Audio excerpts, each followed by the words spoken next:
ఎవరు ఎవరికి తోడవుతారో, ఎప్పుడెందుకు విడిపోతారో, మమతను కాదని వెళతారు, మనసే చాలని ఉంటారు.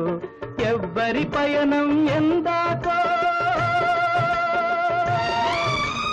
అడగదు ఎవ్వరిని, బదులే దొరకదని. అడగదు ఎవ్వరిని, బదులే దొరకదని. ఓ బాటసారి, ఇది జీవిత రహదారి. ఎంత దూరమో, ఏది అంతమో, ఎవరు ఎరుగని దారి ఇది. ఒకరికి సొంతం కాదు ఇది. ఓ బాటసారి, ఇది జీవిత